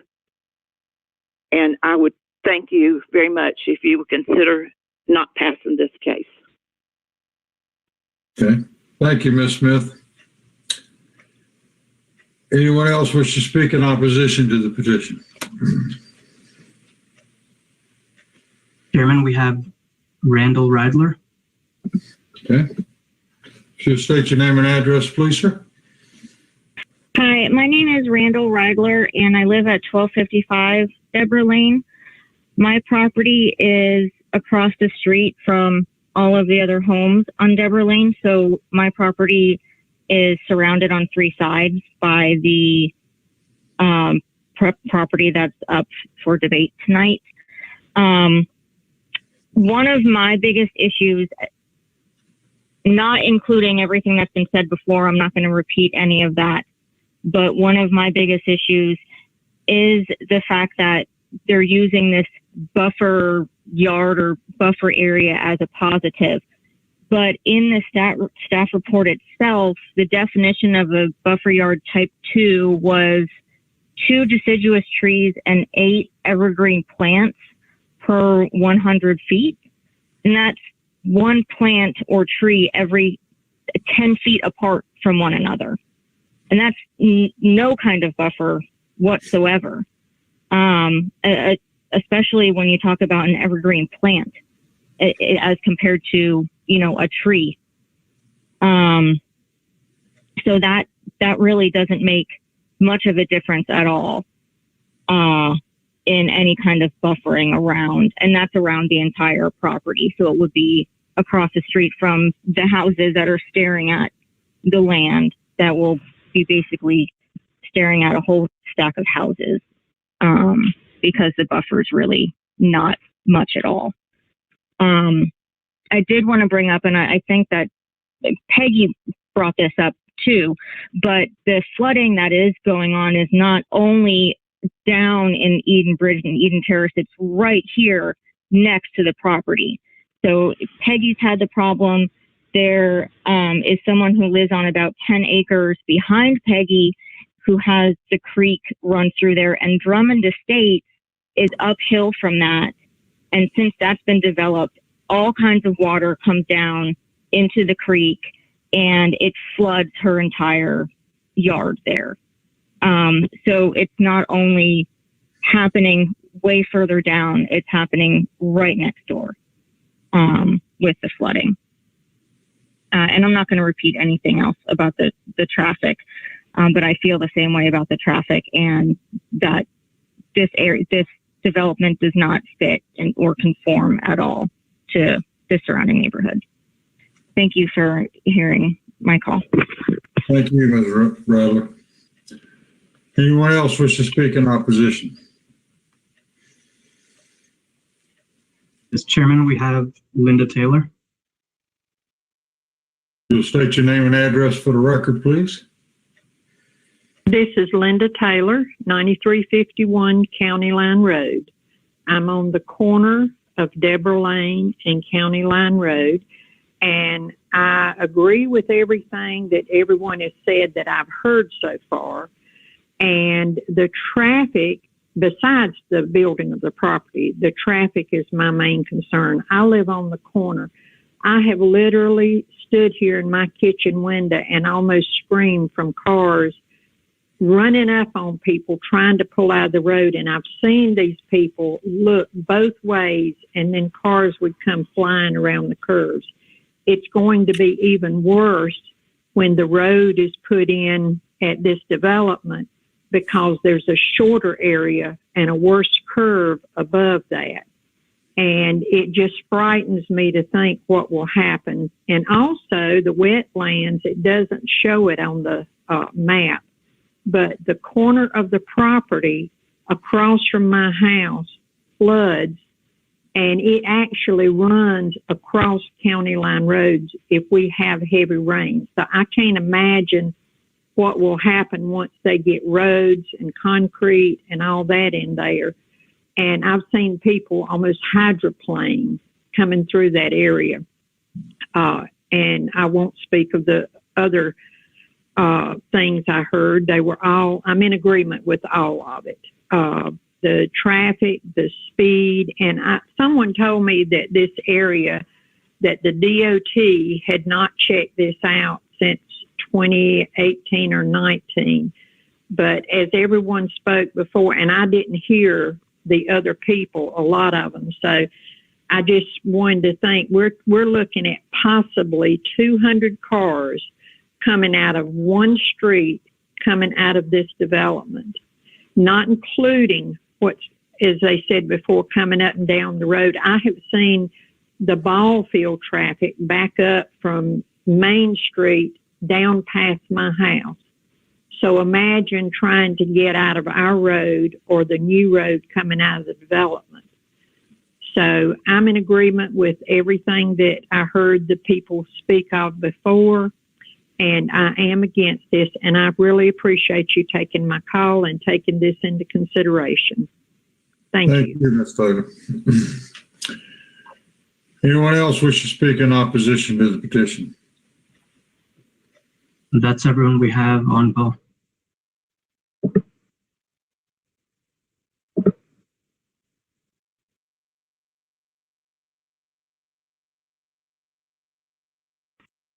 Chairman, we have no one else wishing to speak in opposition. No one speaking. Okay. No one else. So I will declare, or we'll deal with the petition, hold it over until Wednesday, and then we'll take a vote at that point in time. The next case is a rezoning. Chris Parr, agent for owners.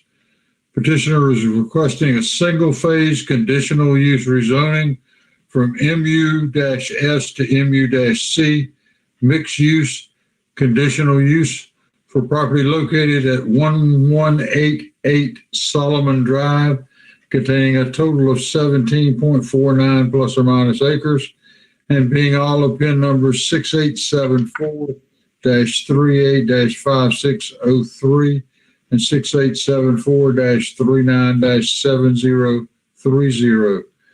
Use is requested a residential building multifamily. This is zoning docket K719.A3. Jeff? Yes, Catherine Gardner will make the presentation on this rezoning. Matthias, can you make me the presenter, please, so I can share my screen? I think he is still handling some callers. Let's see, here we go.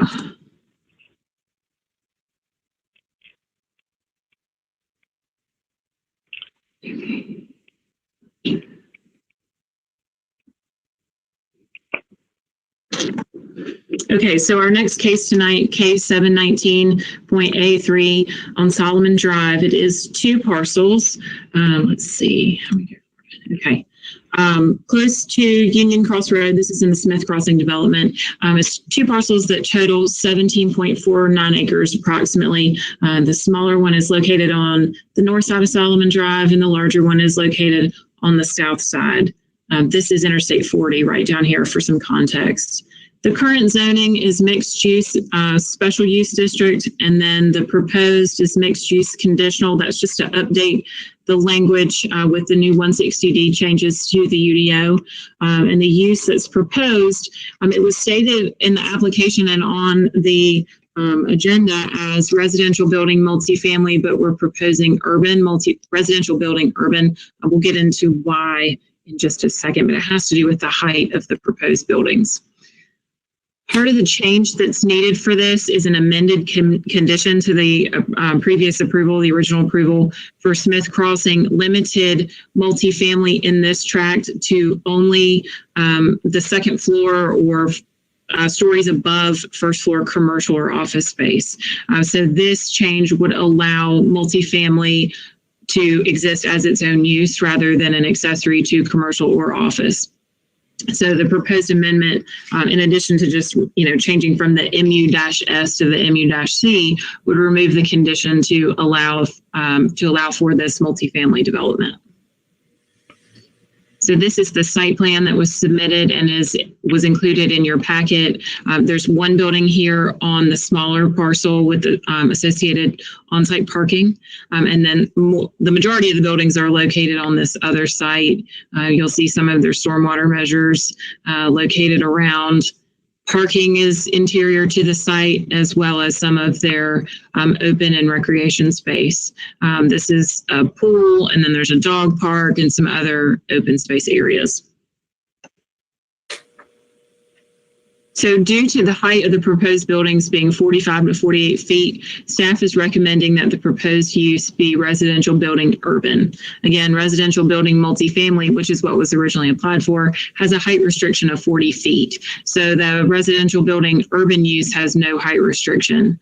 The photo on the left shows a rendering of what their apartments would look like. It'd be a mix of brick and hardy with porches, shutters along the windows, some different roof lines, and they're very in keeping with those apartments that are already constructed in Smith Crossing.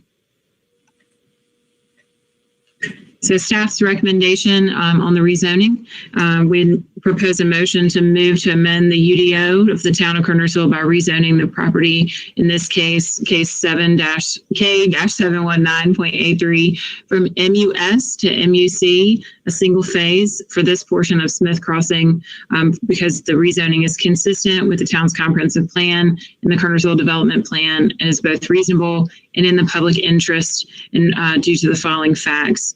That the conditional use district as proposed include the detailed design standards for the buildings and site plans to create a strong sense of place. The site will feature a complete sidewalk system for internal circulation and connections to that external sidewalk system, which will access the commercial area, and that will further help the development of the Smith Crossing, particularly the commercial areas along Union Cross Road. The high quality design will enhance the commercial tax base and help diversify the economic base.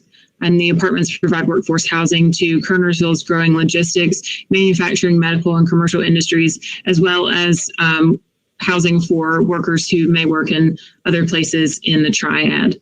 The proposed staff's recommendation on the site plan is approval of the site plan with the conditions that are listed in the staff report.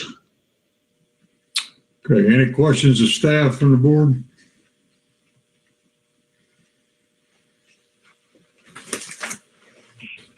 Okay, seeing none, I'll open the public hearing. Anyone wish to speak in favor of the petition? We have the petitioner on the line wishing to speak in favor. 1813. Chris Parr, 18. Address, please, Mr. Parr. Yes, at 1813 Pembroke, Greensboro, North Carolina, 27408. Okay, thank you.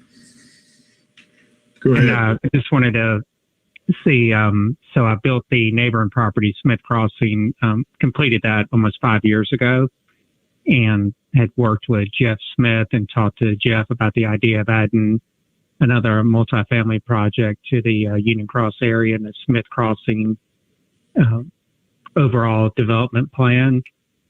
And so we finally put everything together. I'd worked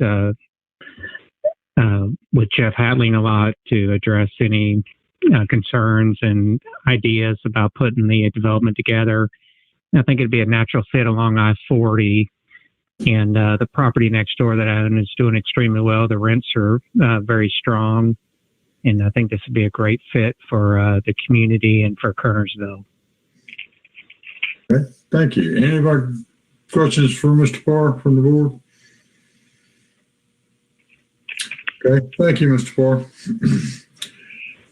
And I'll open the public hearing. Anyone wish to speak in favor of the petition? There are no callers wishing to speak in favor. Okay. Anyone wish to speak in opposition to the petition? There are no other callers on this petition. Okay, thank you. And we'll leave it open and deal with it again on Wednesday.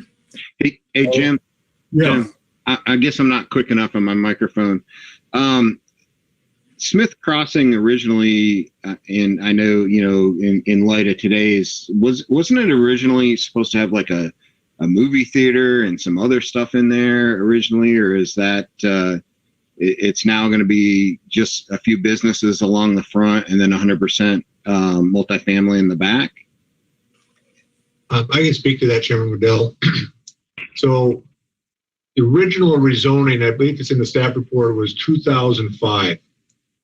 There was a development at that time, the town centers was the new thing. Town centers were, putting your commercial, retail, restaurants, movie theater, all in a kind of like a main street. And so we had a development that was a developer looking at that. And then that fell through. And over time, we still had some interest in movie theater. And the movie theater was actually looking at this site. This was a site of the original movie theater.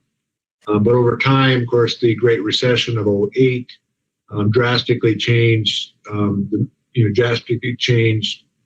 commercial and movie theaters. Of course, the pandemic recession totally reshaped the commercial segment. And I mean, I've worked on this project, prior to 2005, and we really looked in the market. It's this amazing case study and how fast the American market will change. And, basically, with the pandemic recession, we've only escalated the lack in demand for the retail specialty shops that was originally looked at in 2005. And of course, I can't speak enough about how movie theaters have been impacted. And so due to all those changes in our market conditions, it ended up that this piece probably serves best by offering residential to serve the Union Cross Shopping Center, like the Food Lion Shopping Center, and also Smith Crossing has several more out parcels. We'll probably see restaurants, some additional restaurants and so forth. So it's we designed it to be very walkable. So at the end of the day, staff analysis was we're probably best to create a more of a support residential consumer population to serve not only the Food Line Shopping Center, but the Smith Crossing. So it's kind of a little history and dynamics of the market there. Okay, thank you. Any other questions? Okay.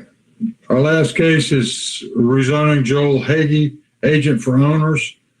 Petitioner is requesting a general use district rezoning from RS7 to PB pedestrian business for property located at 325 East Bodenhammer Street, containing a total of 0.18 plus or minus acres and being all of PIN number 6886-43-6988. Uses requested are all the PB uses apply. This is zoning docket K-787. Chairman Bell, Catherine will cover this case. Okay. Our final case tonight is a general use rezoning, so a break from the conditional use rezonings. This is K-787 at 325 East Bodenhammer Street. The existing zoning is residential single family RS7, and the proposed zoning is pedestrian business or PB. I'm getting some feedback, so I hope it's not too bad for you guys. The site acreage is just shy of 0.2 acres, clocking in at 0.18 approximately. So it is this little site right here outlined in black.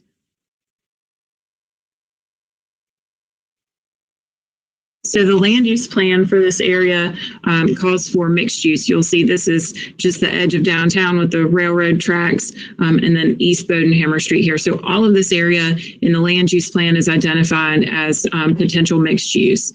It does back up to some medium density residential. This is currently a vacant lot, but everything fronting along Bodenhammer Street is slated for mixed use as a future land use. So after the adoption of the overlay district, the highway corridor overlay district, and with no plans to widen Bodenhammer Street, the town has previously approved numerous general use district rezonings to promote redevelopment of Bodenhammer Street. The proposed pedestrian business zoning district has a 40-foot building setback requirement from the adjacent RS7. So from this property line, and this is generally approximate, but from the boundary with the RS7 neighbor, any development on this site would not be able to be within 40 feet. So it's a significant setback to protect that residential zoning district. So that requirement really limits the development of the site to expanding the current office building. It's currently zoned GI, but it couldn't get any closer than 40 feet from that RS7 zoning lot line. Staff's recommendation is approval of the following motion. Move to amend the zoning ordinances of the town by rezoning the property in case K-787 from RS7 to PB.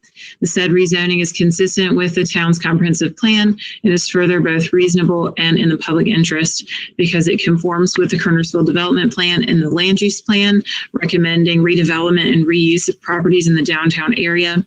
The property is located in the highway corridor overlay district.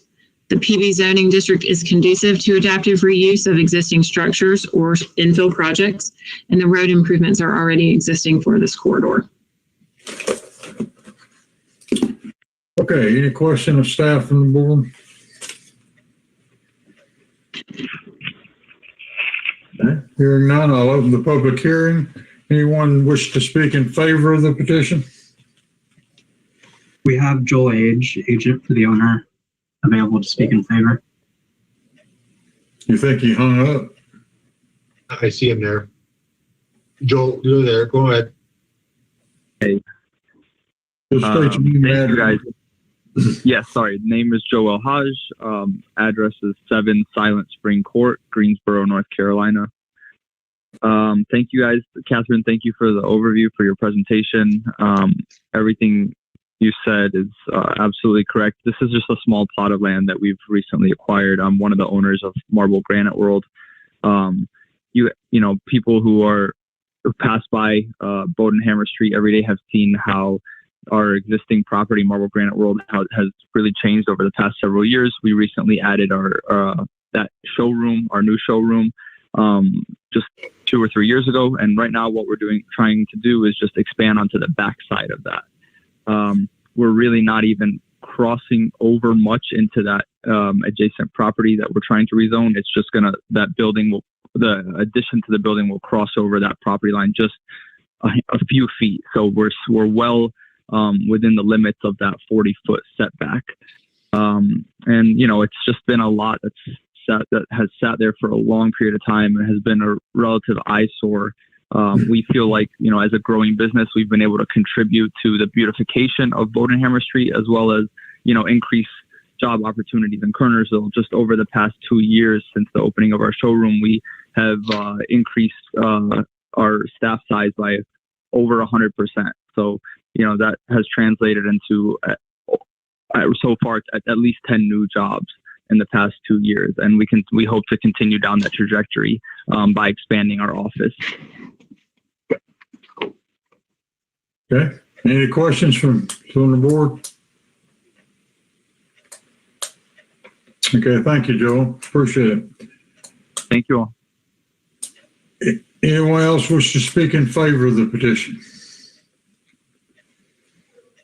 Chairman, we have no other callers. Okay, and anyone wish to speak in opposition? We have no one waiting. Okay, so we'll move on to all of these cases, again, will be reviewed and voted on by the board on Wednesday night. Chairman Dell. Yes. I just want to point out that anybody who's out there do have an opportunity over the next 24 hours to provide additional public comments. We will be posting additional comments on the planning board agenda. The planning board meeting has been legally advertised for Wednesday at 6 o'clock. It'll be the same format. It will not be a public hearing. The planning board will just consider testimony, recommendations, and they will take action by recommending to the Board of Aldermen the rezoning and site plan actions. And so you have next 24 hours, we encourage you to participate with additional public comments as noted on the planning board agenda on the toknc.com website. Thank you. Okay, thank you, Jeff. All right, do we have anybody for public comments that need to be brought before the board? Matthias, anybody online? Chairman, we have no other callers online. Okay. Planning board comments. Margaret? No. Diane? Aren't you surprised? I don't really have anything, but I do want to say we've had a lot of people call on some cases this year, and I want to encourage them, you know, they can apply to be on the planning board. And I think we should encourage them to fill out applications. I think applications are being taken now. So just wanted to throw that out there because it's always a good idea to keep it fresh, and it's a great experience. I think people should consider. Okay, thank you, Diane. Tom? No. Jim? Bradburn? No, thanks. I'm good. Joe Orenstein? Nothing here. Thank y'all. Okay. Steve Hutchins? I have nothing. I've just been informed I have dinner on the grill, so I'm going to let it go. Okay. Nathan Meyer? I think Nathan participated just on the stream. Okay. Luann Davis? I'd like to say, tell Catherine she did a great job tonight. It's nice to see you on camera and meet you virtually, but I think you did a great job tonight. Glad to have you on board. And I can still see that Joel is on the line, and I just want to tell him thank you for having his business here in Kernersville. I think they're doing a great job, and I'm glad to see them expanding a little bit and getting a little, expanding their building somewhat if that's something that passes. But we appreciate all you do for the community. Okay. Thank you. Chris? I'm good, thank you. Okay, and I have nothing either. Staff updates, Jeff? I just want to give a thanks to Matthias. He tried, we worked with him on this new go-to webinar, and life's one big experience. And I'm sure Matthias has wore out more than any of us. But Matthias, we thank you for the effort, and we'll continue to work towards it. And yes, Luann, I agree with you. It's great to have Catherine on board. Catherine brings a wealth of experience. She's originally from Kernersville, so she kind of knows what's going on around town. It took me about a year without getting lost, so I think she kind of knows where things are. So she can jump into it. She brings great experience. Worked down in Salisbury 2 different times, getting great experience up in Virginia. So we're very happy to have Catherine fill in the role that Rochelle had. We're in a process of hiring a planner. We've got a couple of people move around in positions, so we're excited. We're interviewing this week for additional staff person that you'll be introduced to at a later time. Next month, we're looking at a final development plan of Heartland Drive, right next to Sleep Inn. We had a rezoning case submitted, but most likely planning board, there's some property that still need to be acquired. And then we'll have some additional 160D cases. We took those off the April meeting because we knew it was going to be kind of crowded. And then I guess the last subject is with most people having an opportunity to be vaccinated, we're looking at opening up meetings again. One of the key things for myself as a certified planner is public participation. And, staff did not want to discourage people from not participating in public hearings. I believe we had a little hiccup tonight on our go-to meeting, but I think all of us have experienced over the last 12 months how strong our public participation has been, even though it's been remote. So it's been very pleased as a professional planner who works on public participation to see how well this has worked. But now that I think most people, if they wish to have a shot, they've had an opportunity, because I think it's opened up to everybody starting in April and first part of April. So potentially by May, we could have our first meeting. Now, one of the issues is spacing and all that. So we are working with the fire department. The new fire station has a very large conference room, and we should be able to have proper spacing on the planning board and any public participation. And so I just like to throw it back out to Jim and the board. Any thoughts you may have on coming back? Do you wish to try to have one in May? They're not controversial, pretty straightforward, or do you wish to try to shoot for June? Staff is welcome to any comments or questions. Okay. Anybody have any comments about going back to live meetings